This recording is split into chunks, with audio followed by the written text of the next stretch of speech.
नमस्कार, श्री स्वामी समर्थ. तर आज आहे मार्गशीर्ष मासातला पहिला गुरुवार. सकाळी उठून छान आंघोळी वगैरे केली आणि पटकन रेडी झाले. ओकेजन काहीही असो, फिट चेक हा मॅन्डेटरीच आहे. कामं राहिली बाजूला आणि आधी स्वतः मुरडणं मिरवणं पहिलं. मग काय, लागली कामाला. मम्मीने ऑलरेडी देवाची सगळी पूजेची भांडी घासून ठेवलेली. मी पटकन ती पुसून घेतली.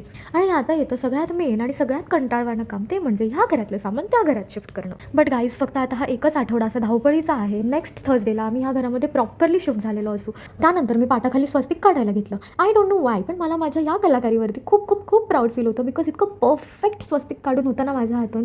सिरियसली, म्हणजे ते बोलतात ना, प्रॅक्टिस मेक्स मॅन परफेक्ट, ते तसलंच काहीसं आहे. बिकॉज ईच थर्सडे किंवा संडे उंबरठ्यावरती स्वस्तिक काढून काढून हात इतका छान बसला की आता इतकं सुबक आणि इतकं सुंदर स्वस्तिक माझ्या हातून रेखाटलं जातं. त्यानंतर मी आणि मम्मीने व्यवस्थित सगळी पूजेची मांडणी करून घेतली. बघा ना, किती सुंदर देवी दिसते ना.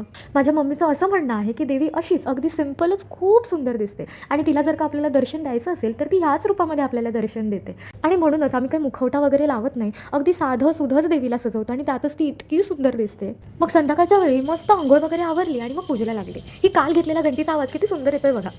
नमस्कार, श्री स्वामी समर्थ. तर आज आहे मार्गशीर्ष मासातला पहिला गुरुवार.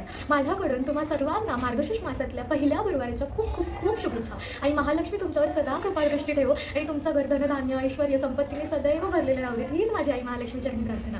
Bye bye, Shri Swami Samarth.